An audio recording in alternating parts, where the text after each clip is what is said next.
Welcome to Safe, Efficient, Profitable, a Worker Safety Podcast, where we break down real problems from real situations and discuss realistic solutions. And here's your host, owner of Allen Safety LLC and CHMM, Joe Allen.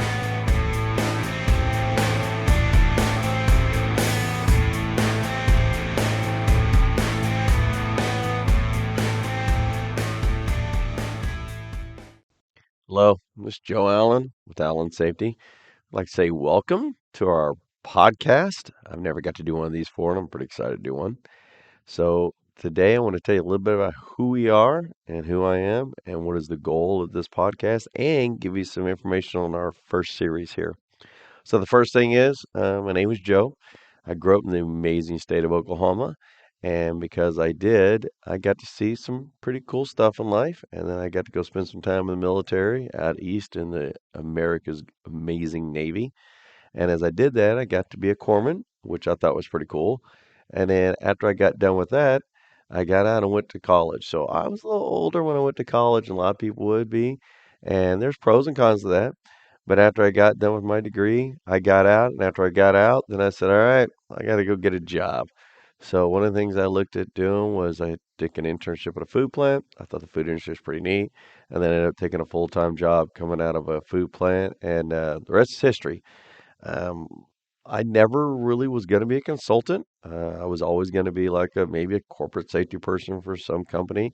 And it just became an opportunity that it was asked of me if I ever wanted to be one from one of my former employers.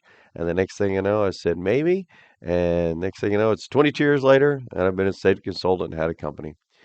Because I was given the opportunity to be a consultant, I really didn't know what they did, so I got to learn. And the biggest thing I will tell you is that I got to learn all the things that I liked and did not like about consulting. And one of the things I learned is that there's an end user, and sometimes the information doesn't make it to the end user. So one of my first goals was any process or anything we did to make sure the end user got the same message as what we started and what the intent was. So what ended up happening was, as we were building the company the first few years, we said, what is our main goal? And we became what I call a process improvement company.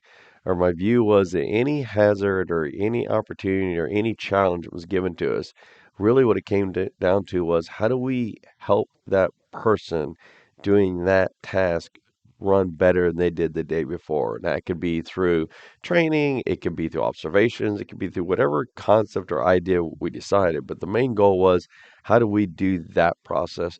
So that's kind of where we started with the process improvement idea. And then the next part was, okay, now what are some of the things we get to do? Well, originally we were going to maybe do some training and do some investigations like any normal company would. And it kind of grew over the years to some different avenues and different ideas, which keeps it exciting, but it also makes it challenging. And it all came back the same thing, process improvement. So as we got pretty good at one thing, somebody say, well, can you help us with this? And we'd say, sure. And we'd try that and we would help. And they said, that worked. Can you help us with this? And it just grew over the years.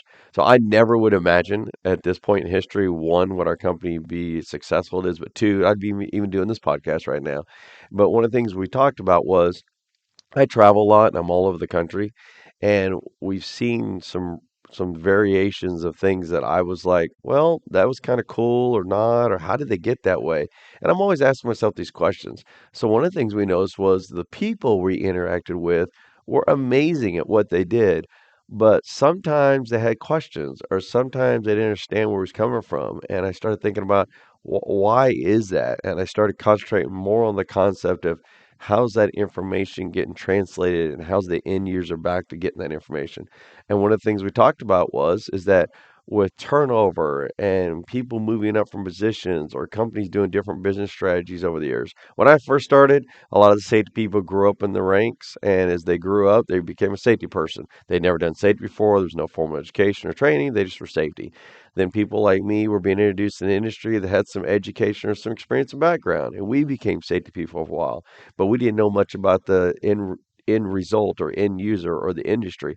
So what I was looking for is how do you take those different backgrounds and different ideas and put them all into one perfect place? And that became the safe, efficient, profitable concept is how do we take one point in time and say that's the best way, whether you're educated or experienced or doing a process on the job, how do we make it the best moment?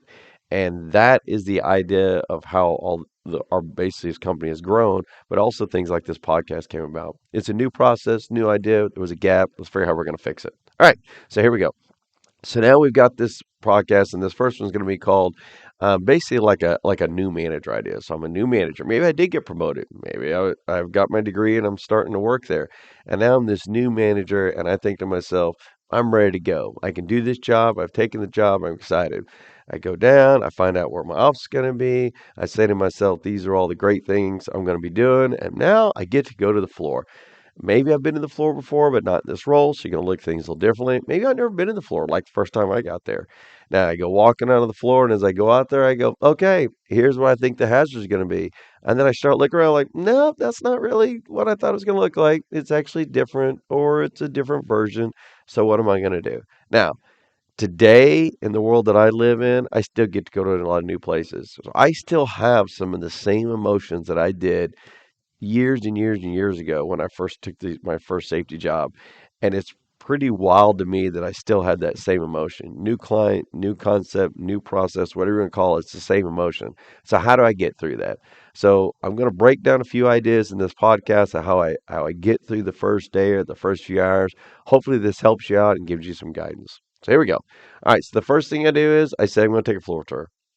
I've decided I'm going to take this floor tour and I'm going to walk out there and see what I'm looking at. I open the door. There's people and there's movement and there's machinery and there's forklifts. And I'm like, okay, the first thing I got to do is look around and see what I think a hazard is. That's first. Now, it's interesting. What I may think a hazard is the first day may not be what I think it is 90 days later. And that's because it's wild how you say to yourself, oh, this is scary, or this could be an issue, or this could be a challenge. And just by the sheer nature of working in that environment for 90 days, not years, not 20 years, not whatever people talk, I'm talking 90 days. After 90 days, you say, oh, it's not that scary. And you kind of want to go back and look at your notes and say, wow, I thought it kind of was the first hour I went out there. So that's the first thing you want to do. You want to open up your mind when you walk out and say, take everything in. Don't say to yourself, well, this is or is. Just take everything. I think it's a hazard. Don't prioritize. Don't try to put it in a box. Say, this is a hazard. What's the hazard? And go from there. Sometimes you're going to think the hazard is really important and you really need to address it, but you can't. You got to let it take its course because you may look at someone doing a job, you think, man, that's hazardous. And you want to step in and get somebody involved because you're the new manager. But if you wait about 30 seconds, you may see something they're doing in the job that's even more hazardous than what you saw. And if you would have interrupted that process, you wouldn't have got to see the big picture. So I'm all about first observing what the true risk, the true hazard, the true idea is, and then start to break down what kind of priority I think I'm going to do. Now, the way I do this is I may document it on a pad, I may put it in my phone, whatever, like on the notes in my phone, I may do that. But the main thing is not to prioritize, not to be critical. Take the information first because remember, yesterday they were doing this process pretty much probably the same way they're doing it today. And just because you're standing there doesn't make it riskier or not. You're trying to first figure out what does the world look like that you're working with. Now, the second thing you're going to do then is after you figure that out, you got to say to yourself, all right, how am I even going to manage this? Do I need to look at some paperwork? Do I need to look at some OSHA logs? Do I need to look at investigations? Or am I just kind of overwhelmed standing there saying, I'm not really sure where I'm going to start next? The way I look at the world is start with what you see in front of you, take a couple minutes, and then say, all right, here's 14 things that I think are a hazard. Now, what I've got to decide is there any of them I can help manage or reduce the risk in the next 10 minutes? Is there any of them that will take 10 days? And there's any of them that may take 6 months. So, yes, I may believe there's a hazard level or priority level, but I'm also thinking about how do I start mitigating risk as I go? There are sometimes I may have a low hazard we can mitigate right now. And sometimes it may be a high hazard we may be able to mitigate. But I'm first thinking about how can I get these things accomplished and start reducing risk? And at the same time, what is a high hazard now? What I don't want to do, especially being a new manager or a new safety manager, I don't want to write down 42 things I think are wrong on a list, go back to an office, put a priority, say this one's high, go to a meeting, go to the meeting and say, okay, engineering, okay, ops, I think this is really an issue. What I would rather do, I'd rather take the information and say, okay, here's the ones I think that are important, and get a hold of engineering and ops and say, is this really a hazard? Did I see it right in the right content when I was out there walking around? And if it is a hazard, and you both agree it's a hazard, is there anything you think of that we can do to reduce it before I start giving my ideas? Because they may have an idea that works completely better and is way more beneficial for how they run the business. And what I want to do is I don't want to add a step that makes the business not run correct. I want to add steps that make the business run better. Process improvement company. So what I want to do is I want to find out that at this shift or at this time or at this product, this is the way it should really run. And my idea may be, what if we could do this or what if we could do that? I'm more of like a coach at that moment. I'm thinking, yes, it's risky, and I'm thinking, yes, it's a hazard, but I'm really trying to get the team to be involved with what are we talking about, and I'm trying to figure out how to reduce that risk.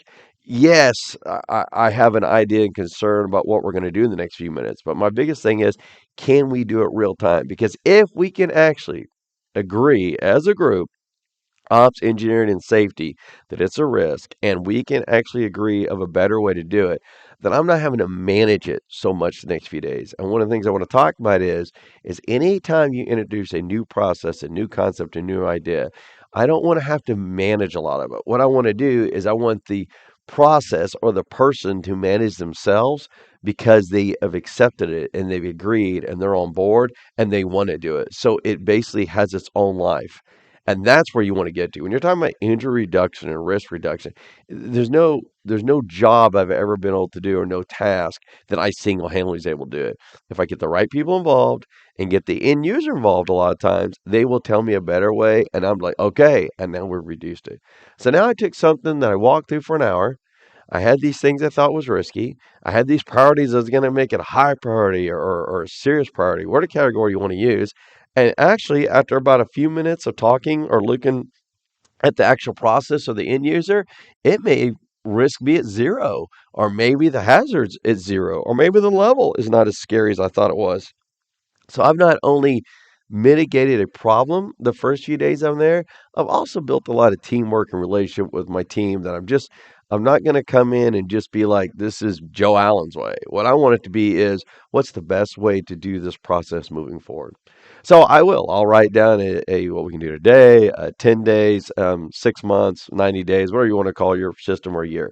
Now I do this because sometimes you got to order capital. Sometimes it's different kinds of meetings. Sometimes what we fix today, we say that was a great idea. And what was one of the gaps? We should have better training. When's training come up? In 60 days. All right. Well, then when 60 days comes up, we're going to add into training these control variables that help accomplish the task that person wanted. And once we do that, now we not only fixed it today, not only have the end users buy-in, but now we're addressing it through the training side, and we're capturing that for future people and for the future of how we run that product or process. And now that's just a great day. All right. So what am I looking at now? Now I may have personnel issues. I worked with that. Now I may have some turnover. Okay, maybe I capture that with some training. Now I may have some financial issues. We can't afford to do that now. Okay, maybe we can't afford to do it now. What could we do?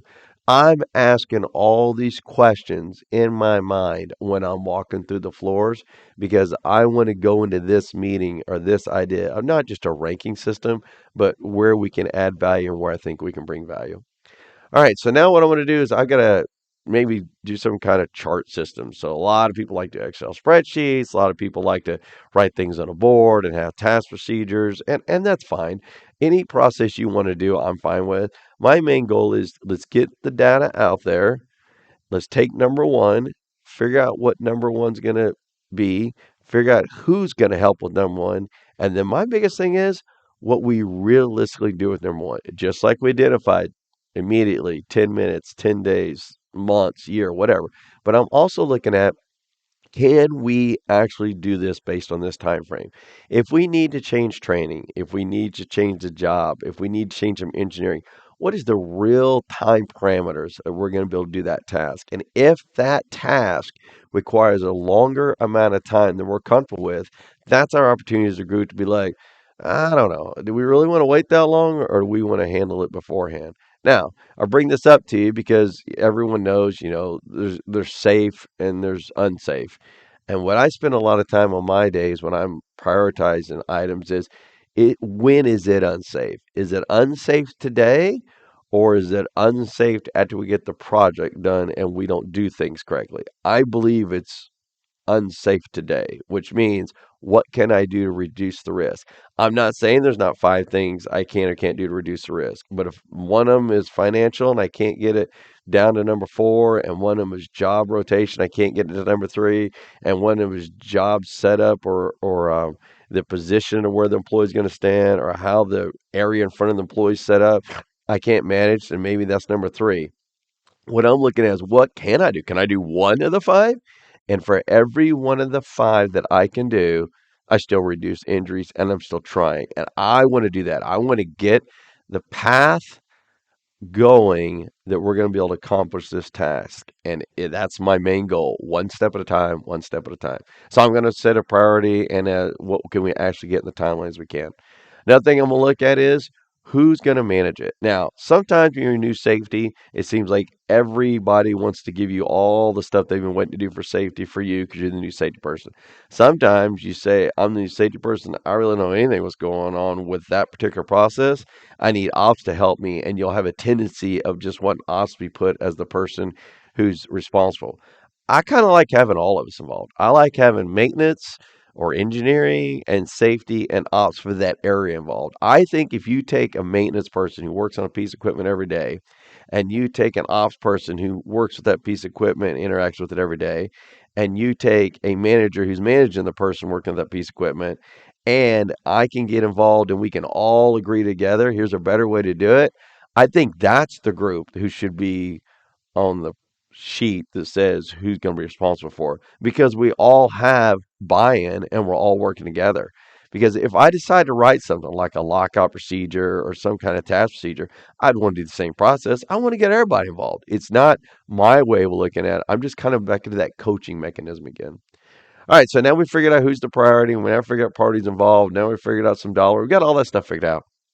Now what I want to understand is I want to understand when we can do the work, when can it get done, and I want to make sure I have some way to update all the status that I'm doing. I may be able to do 5%, 10%, 30%, whatever I can do, but I want to be able to track that so I can show improvement from not only my team, but also from morale issue. If I'm new to safety or if I'm a new safety manager, I want people to say, hey, this person, oh, Joe doesn't get everything done, maybe as fast as we want, but he still keeps trying.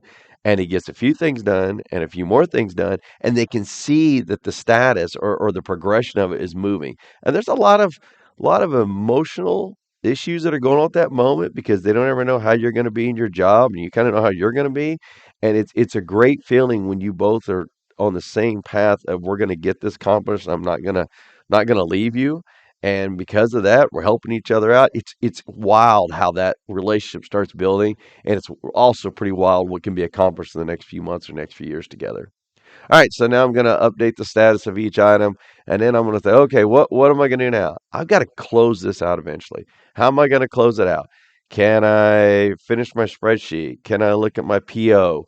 Can I look at different processes to close it out? What can I do, and how am I going to track that?